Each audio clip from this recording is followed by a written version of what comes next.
बालकांड में पार्वती जी ने शिव जी से पूछा कि हे भगवान, पार्वती जी हमेशा शिव जी को भगवान कह करके पुकारती थी। पार्वती बहुत सभ्य महिला है, सुशील महिला है, महान है, देवी है। और शिव जी पार्वती जी को देवी कहते थे, नाम नहीं लेते थे। कलयुग में इतना लोग बिगड़ गए, पत्नी भी पति का नाम ऐसे लेती है, बुलाती है, कहती मनोज इधर आओ। तो मैं तो सुनता हूँ, मैं सोचता मनोज इसका बेटा होगा या पोती पोता होगा। जब मनोज आता है बड़ी बड़ी मूँछों वाला, तो मैं कहता हूँ ये कौन है? बोला ये मेरा खसम है, मेरा पति है। अरे पति को ऐसे बुला रही जैसे बेटे को बुलाया जाता है। और लोग इसमें बड़ी शाबाशी मानते हैं। कितने पति लोग अपनी पत्नी को भी नाम लेकर बहुत चिल्लाते रहते हैं। अरे उषा, भैंस की नाद में भूसा, काट दिया खीसा, और जेब में नहीं पैसा, कहाँ गई उषा? अरे ये क्या बोलता है तू? अपनी पत्नी का नाम भी बहुत बार बार लेना नहीं चाहिए। बस सभ्यता सीखो। तुम भगवान के देश के वासी हो, तुम साधारण नहीं हो। पूरे विश्व के अंदर हिंदुस्तान जैसा कोई देश नहीं है। हिंदुस्तान में जो भक्ति है, सत्संग है, संस्कार है, सत्कर्म है, सेवा है, प्रेम है, स्नेह है, परोपकार है, वो किसी देश में नहीं। मैं 8 देशों में गया हूं, लेकिन हर रोज मुझे अपने देश की याद आती थी कि भारत देश मेरा बहुत अच्छा है। बोलिए सद्गुरुदेव की जय, भारत माता की जय। पार्वती जी शिव जी से पूछती हैं, हे शिव जी ये बताओ राक्षस कौन है, निशाचर कौन है? तो शिव जी बहुत सुंदर समझा रहे हैं, ध्यान से समझना। खाई कबाब शराब सरोजा, निश दिन पर ऋण का खोजा। खाई कबाब शराब सरोजा, वाह वाह, निस दिन पर ऋण का खोजा। मान ही मात पिता नहीं देवा, साधुन से कर वही सेवा। मान ही मान, शिव का वचन है, शंकर जी का उपदेश है, भगवान शंकर का ज्ञान है। साधुन से कर वही सेवा, जिनके यस आचरण भवानी, ते जानहु निश्चर सन प्राणी। जिनके यस आचरण भवानी, ते जानहु निश्चर सन प्राणी। हे भवानी, हे देवी, हे पार्वती, राक्षस वह है, निशाचर वह है, खाए कबाब शराब सरोजा। कबाब माने मांस, जो मांस खाते, मछली खाते। सरोजा माने अंडा खाते हैं, मुर्गा खाते हैं। और शराब माने दारू पीते हैं। और माता पिता को मानते नहीं, देवी देवता को मानते नहीं है, भक्ति को मानते नहीं, धर्म कर्म मानते नहीं, भाई बहन को मानते नहीं। मान ही माता पिता नहीं देवा, साधुन से करवामहि सेवा। और साधु संत को पा गए तो उसको भी काम में जुटा देते हैं। ये संत जी पानी ले आओ, पिलाओ हमको। संत जी से पानी मांग रहे हैं। अरे संत को पानी तुम्हें पिलाना चाहिए कि संत से तुम पानी मांग रहे हो? साधुन से करवाओ सेवा। और जिनके यस आचरण भवानी, ते जानहु निश्चर सम प्राणी। जिनके इस प्रकार के आचरण हैं, हे भवानी, हे देवी पार्वती, वे सब निशाचर हैं, राक्षस हैं। राक्षस की परिभाषा समझ गए? किसी देवी देवता के नाम पर बलि मत करना।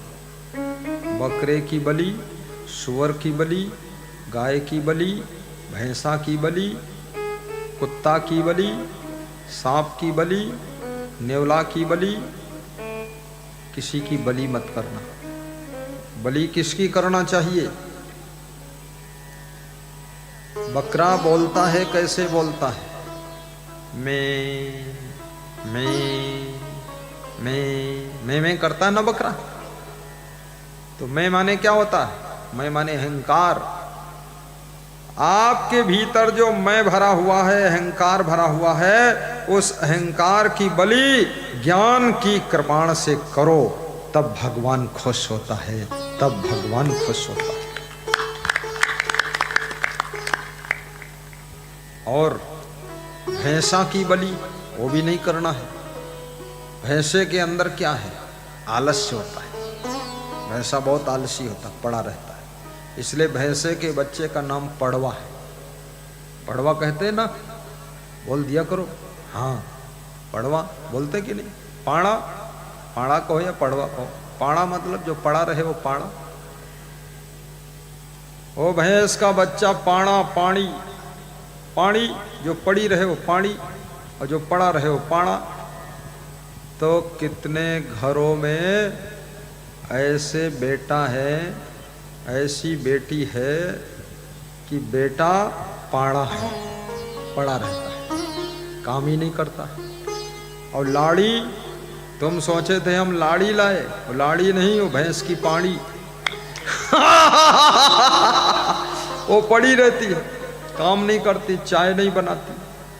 वो बार बार बताती है कमर में दर्द है, कहीं बोलती पेट में दर्द है, कहीं बोलती सिर में दर्द, गर्दन में दर्द, अंगुली में दर्द, घुटने में दर्द, और टांग में दर्द, हाथ में दर्द, कमर में दर्द, सिर में दर्द, बाल में दर्द, गाल में दर्द, नाक में दर्द, दांत में दर्द, कान में दर्द, दर्द में दर्द, और पूरा घर हो गया बेदर्द। इतनी दर्द पैदा किया, ये इतनी दर्द कहां से आ गई? अरे जब आप बेटी थी कोई दर्द नहीं थी, ये ससुराल में आ गई, लाड़ी बन गई, और लाड़ी बनकर पानी बन गई, और पड़ी रहती तो दर्द तो होगा ही। जो भी पाड़ा बनेगा, पड़ा रहेगा, उसके दर्द शुरू हो जाएगा। जो लाड़ी पानी बनेगी, दर्द शुरू हो जाएगा। काम करो, मेहनत करो, व्यायाम करो, परिश्रम करो, सारा दर्द निकल जाएगा, खून गर्म हो जाएगा, खून सर्कुलेशन होगा, दौड़ेगा खून, नसों में दर्द होगा ही नहीं। दर्द तो उनके होता है जो काम नहीं करते। तो लाड़ी बनकर आना, लेकिन भैंस की पाड़ी बनकर मत आना। और लाड़ा बनो, लेकिन भैंस का पाड़ा मत बनो। यहाँ दामाद को लाड़ा कहते ना, लाड़ा। हाँ, लाड़ा। कितने दामाद पहले बने लाड़ा, और जब शादी हो गई तो बन गए भैंस के पाड़ा। काम नहीं करते, पड़े रहते, आलसी। तो अपने आलस्य की ज्ञान की तलवार से बलि चढ़ाना ही भैंसे की बलि करना है। यही भैंसे की बलि है। आपके अंदर जो आलस्य पड़े रहने की आदत है। और सुअर की बलि, सुअर कैसा होता है? बहुत गंदगी खाता है, गंदा रहता है। तो आपके अंदर भी जो सुअरपना है, जो गंदगी में रहने की आदत है, उस गंदगी को सफाई शुद्धता के ज्ञान को लेकर के गंदगी को साफ कर देना, ये सुअर की बलि करना है। बाकी सुअर को काटने की जरूरत नहीं है, गंदगी को काट कर निकालने की जरूरत है। ताली जोर से बजा दिया करो। कुछ लोग तो ऐसे लगते हैं अधमरे बैठे हैं, जिंदा नहीं है, ना हंसते हैं, ना मुस्कुराते हैं, ना ताली बजाते हैं। मैं सोचता हूँ ये प्लास्टिक के हैं, काहे के हैं। ताली जोर से बजना चाहिए। वो शहर नहीं जिसमें गंदगी साफ करने के लिए नाली ना हो, और वो मकान मकान नहीं जिसकी खिड़की में मच्छरों से बचने के लिए जाली ना हो, और वो किचन किचन नहीं जिसमें भोजन खाने के लिए सुंदर थाली ना हो, और वो ट्रैक्टर ट्रैक्टर नहीं जिसमें सामान ढोने के लिए ट्राली ना हो, और वो ससुराल ससुराल नहीं जिसमें साला और साली ना हो, और वो सभा सभा नहीं, वो खजूरी खजूरी नहीं जिस सत्संग में जोरदार ताली ना हो, जोरदार ताली ना हो। बोलिए सदगुरु भगवान की जय। अब मैं ये पूछना चाहता हूँ, अभी सब बहुत खुश हो गए क्योंकि साला साली का नाम आया तो लोगों के दुगनी ताकत आई। 80 साल का बूढ़ा खाट पर लेटा हो, उठ ना पाता हो, उसको कोई सूचना दे दे कि तुम्हारी साली आएगी, आने वाली है, तो उठ के बैठ जाता किधर से आ रही है।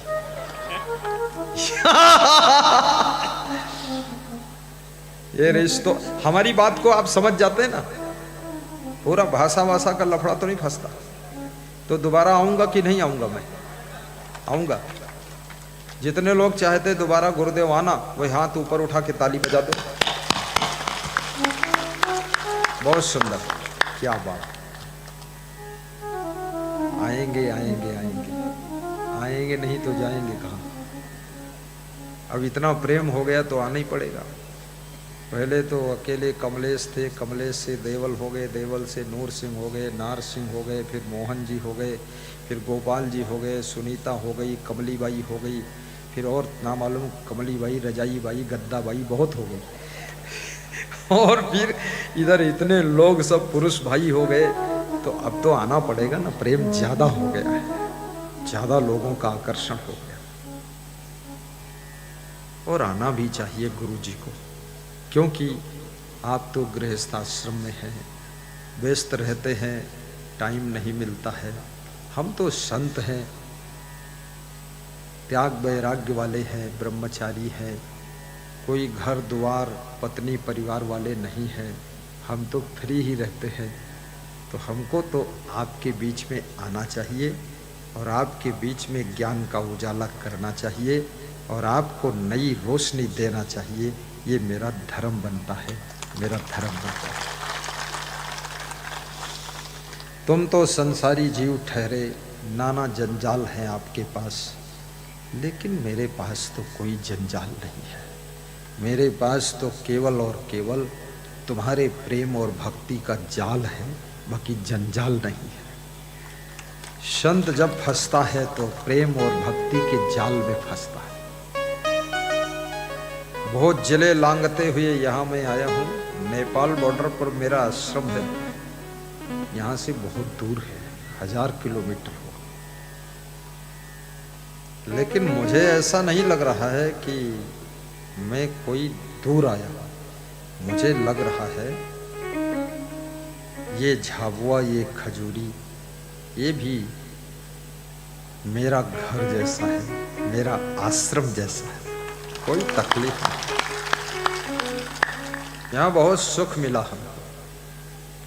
सुबह सुबह हम प्रातः भ्रमण जाते हैं, परिक्रमा जाते हैं, हमारे साथ 20-30 भक्त भी जाते हैं, संत भी जाते हैं, और प्रातः परिक्रमा 3-3.5 किलोमीटर करके लौटते हैं। सुमिरन कर लेता हूँ गुरु का कि हमारे सब भक्तों का कल्याण करना, सबके घर में संस्कारी पुत्र पुत्री का जन्म देना, सबके अच्छे घर हो, अच्छे घर वाले हो, अच्छी घरवाली हो, सबके घर धन धान्य से पूर्ण हो। सर्वे भवन्तु सुखिनः, सर्वे सन्तु निरामयाः, सर्वे भद्राणि पश्यन्तु मा कश्चित् दुख भाग भवेत्। सुखी बसे संसार, सब दुखिया रहे न कोई, ऐसी मेरी भावना पूर्ण करो प्रभु सोई। आपके लिए सुख मांगता हूँ, आपके लिए शांति मांगता हूँ। सुबह शाम अपने इष्ट देव गुरुदेव को हाथ जोड़कर यही कहता हूँ, सभी सत्संगी भाई बहन, सभी भक्त माता बहन, सभी पुरुष, सबको सुख मिले, शांति मिले, उन्नति मिले, धन मिले, धन्यवाद मिले, आशीर्वाद मिले, सबके घर खुशहाली हो, खेतों में हरियाली हो, घर घर में दिवाली हो और सबके कानों में सत्संग की आवाज गूंजे और सबका घर मंदिर जैसा पवित्र हो जाए। यही मैं आशीर्वाद आपके लिए मांगता रहता हूं।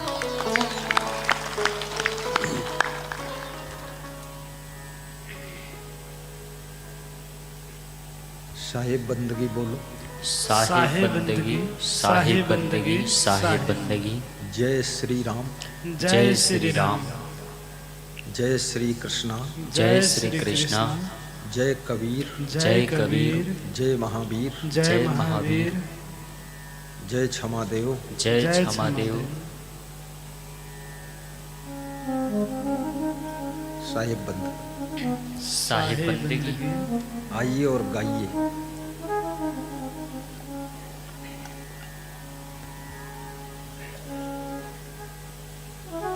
खाई कबाब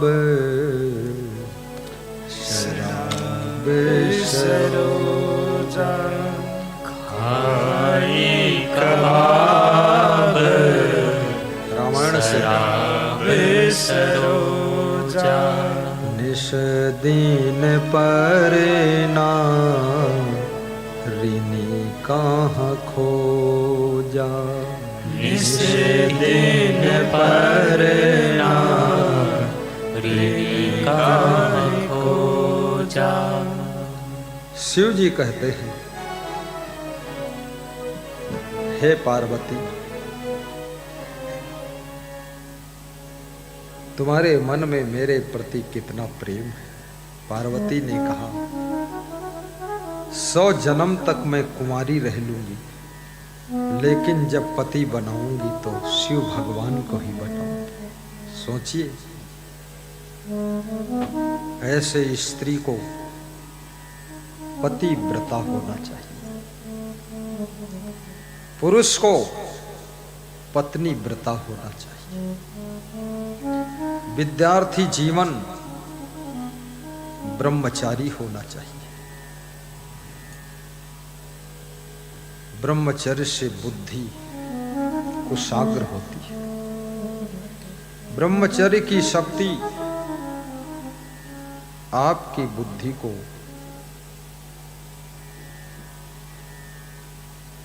हजार गुना ज्यादा स्मरण शक्ति प्रदान कर देती है। विद्यार्थी को कम भोजन करना चाहिए, अल्पाहारी, गृहस्थ त्यागी, और विद्यार्थी को विषय भोग नहीं करना चाहिए। मन और इंद्रियों को बस में रखना चाहिए। और विद्यार्थी को काग जैसी चतुराई, बगुले जैसा ध्यान और कुत्ते जैसी हल्की नींद लेना चाहिए। कितने विद्यार्थी तो कुंभकर्ण जैसे सोते हैं, पूरा गांव जाग गया, वो नंदू भगत जागता ही नहीं है। Self start, self life, self discipline, self control, self depend आपका जीवन होना चाहिए। वह कार्य करो जिससे माता पिता का सम्मान बढ़े। जवानी के जोश में किसी की तरफ आकर्षित मत हो। हे बेटियों, तुम में राधा का रूप छिपा हुआ है, तुम में देवी सीता का रूप छिपा हुआ है। तुम अपने रूप को पहचानो। किसी लड़के में मोहित होकर उसके साथ भागना पाप है। तुम्हारी जिस माँ ने तुमको 9 महीने पेट में रखा, 9 महीने दूध पिलाया, तुम्हारा लेटरिन पेशाब सब धोया उठाया, 3 साल गोद में खिलाया, मजदूरी करके पैसे कमाकर तुमको पढ़ाया, कपड़े पहनाया, स्कूल की फीस दिया, किताबें खरीदा, सेम टूटे चप्पल पहना, फटे कपड़े पहन लिया, लेकिन तुमको स्कूल की ड्रेस पहनाया। उस माता पिता को धोखा देकर किसी लड़के के साथ भाग जाना, किसी लड़की के साथ भाग जाना, माता पिता की इज्जत को लुटा देना, उनके सम्मान को मिट्टी में मिला देना, उनको टेंशन में डाल देना, उनको चिता की चिंता की चिता में जला देना, उनको असमंजस देना, ये महापाप है, ये महापाप है। इस पाप को कभी करना नहीं चाहिए। हर बेटी को माँ बाप की इज्जत बढ़ाने का बीड़ा उठाना चाहिए। हर बेटे को अपने परिवार का सम्मान बढ़ाना चाहिए। कुछ नहीं रखा है फैशन में, व्यसन में, आकर्षण में, भोगों में, विलासिता में, केवल और केवल मन की चंचलता, इंद्रियों की चंचलता आपको पतन की ओर ले जाती है। इसलिए हनुमान चालीसा की चौपाई याद करो, आपन तेज सम्हारो वापे, तीनों लोक हाँकते कांपे।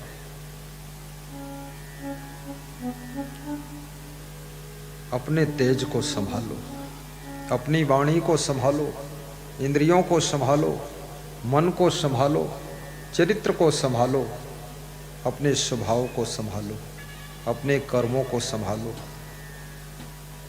और यदि ये सब कर लिया तो तुम धरती के जीते जागते देवी देवता हो।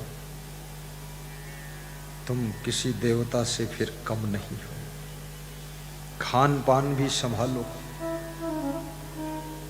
ऐसा वैसा खाना पीना बंद करो, शुद्ध शाकाहारी बनो। मांस कितना महंगा है, 10 रुपये किलो, 20 रुपये किलो आलू खरीद कर खा लो। ये 500 रुपये किलो का मांस खाने से क्या फायदा है।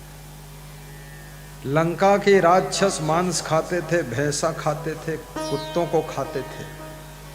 हनुमान जी फल फ्रूट खाते थे। हनुमान जी अकेले लंका के राक्षसों को जाकर पटक पटक कर मारा था। याद रखना, फल फूल में ज्यादा शक्ति है, मांस में शक्ति उतनी नहीं है। अमरूद खाइए, पपीता खाइए। पपीता फलों में बहुत ऊंचा स्थान रखता है। यस्य पिता नास्ति तस्य पिता पपीता। जिसका पिता नहीं है उसका पिता पपीता है। क्योंकि पिता भी तुम्हारे पेट का भरण पोषण करता है और पपीता भी तुम्हारे पेट को कंप्लीट करता है। पेट की नाना बीमारियों को पपीता दूर कर देता है।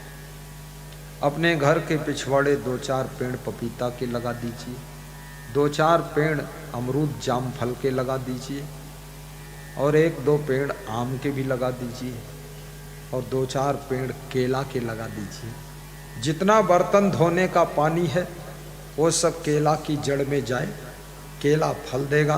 कभी कभी केले की सब्जी बनाकर खाइए, कभी केला पक जाए तोड़कर खाइए, और कभी पपीता तोड़कर खाइए, कभी पपीते की सब्जी बनाकर खाइए।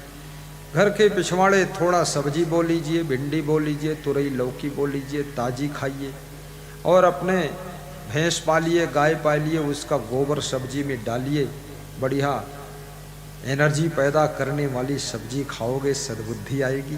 थोड़ा महिलाएं घर के पिछवाड़े काम कर देंगी तो उनका व्यायाम हो जाएगा, तो वो भी बीमार नहीं होंगी। 2-4 भैंस पाल लो, आपकी बहुएं भैंसों को संभाल लेंगी, और भैंसों को संभालेंगी। 1000 का दूध रोज बिकेगा, घर की गरीबी दूर होगी। दूध बेच करके कार ले आइए, कार में बहू को बिठा करके उसके मायके पहुंचाइए। ऐसी जिंदगी जियो। अब घर के सामने जो है थोड़ी जगह रखो, जहाँ कार खड़ी करो, मोटरसाइकिल खड़ी करो। मकान हमेशा 3 से 5 मंजिल तक बनाइए, नीचे ज़्यादा मत फैलाइए। मकान के चारों तरफ जगह थोड़ा छोड़िए। अपनी जगह जितनी उसमें बाउंड्री खींच दीजिए 5 फीट ऊंची। बाउंड्री के ऊपर हर 15 फीट पर लाइट लगा दीजिए, जगमग जगमग रात को चमके। गेट बहुत सुंदर ऊंचा बना दीजिए जिसमें ट्रक भी निकल जाए, अंदर आ जाए। और अटैच लेट बाथ बनाइए, जिस कमरे में बहू जाए तो उस कमरे में सोए भी, उसी में फ्रेश हो ले, उसी में स्नान कर ले। उसी कमरे से अटैच बालकनी बनाइए ताकि थोड़ा बाहर की हवा खाना चाहे तो बहू कुर्सी डालकर बेटा बहू बाहर की हवा खा ले बालकनी में। और उसी में खिड़की भी रखिए, कमरों में बाहर की हवा भी आए। हर कमरे को इतना सुंदर बनाइए, चूना और डेंट पेंट मत लगाइए, सीधे पूरा दीवालों में टाइल लगा दीजिए। बाथरूम में, स्नान घर में, शौचालय में दूसरी छत मत डालिए, पूरा ऊंचे वाली छत तक रखिए, अन्यथा उसमें दम घुट जाता है। 5 मिनट आदमी जाता है लैट्रीन करने तो लैट्रीन हो ना हो लेकिन सांस लेना मुश्किल हो जाता है। ऊंचे तक छत रखिए, ऊपर रोशनदान भी रख दीजिए, खिड़की बड़ी बड़ी रखिए, दरवाजे में जाली दरवाज़ा भी लगाइए ताकि मच्छर ना आए। जाली दरवाजे में डोर क्लोजर लगाइए ताकि दरवाज़ा अपने आप बंद हो जाए। ऐसा सुंदर मकान बनाइए। नीचे मेहमान और सामान रखिए, दूसरी मंजिल पर स्वयं रहिए पति पत्नी, तीसरी मंजिल पर बेटे बहू को रखिए, दूसरा बेटा बहू है तो चौथी मंजिल बना दीजिए। सीढ़ी मेन गेट से तुरंत सीढ़ी मिलनी चाहिए, पीछे से सीढ़ी मत दीजिए, अन्यथा पूरा मकान रौंदते हुए पीछे जाएंगे तब ऊपर चढ़ पाएंगे। शुरुआत से ही ऊपर चढ़ा दीजिए लोगों को, और वही सीढ़ी आखिरी तक चढ़ती चली जाए 5वीं मंजिल तक। और मकान में हर कमरे में, हर दीवार में गुरुदेव की तस्वीर लगाइए, जिधर देखो उधर नजर आ रहे गुरुदेव। ऐसा मंदिर जैसा मकान होना चाहिए। उसमें छोटा सा मंदिर भी रखिए, सुंदर साउंड बॉक्स खरीदिए, मीठी आवाज़ वाला कीमती बॉक्स खरीदिए जिसमें मोबाइल से प्रवचन लगा दीजिए। मधुर मधुर सुबह सुबह प्रवचन सुनिए, भोजन बनाते रहिए प्रवचन सुनते रहिए, झाड़ू लगाते रहिए प्रवचन सुनते रहिए, कपड़े धोते रहिए प्रवचन सुनते रहिए, सोने से पहले भी प्रवचन सुन लीजिए। और कोई मेहमान आए उनको भी थोड़ा प्रवचन सुना दीजिए। उस पक्षियों से भी प्रेम कीजिए, बूढ़ों से भी प्रेम कीजिए। भोजन बनाइए, नाश्ता बनाइए, सबसे पहले घर के बूढ़ों को दीजिए, फिर बच्चों को दीजिए, फिर जवानों को दीजिए, लास्ट में खुद ले लीजिए, और ना बचे तो फिर शरबत घोल कर पी लीजिए। ऐसा संतोष भी रखिए।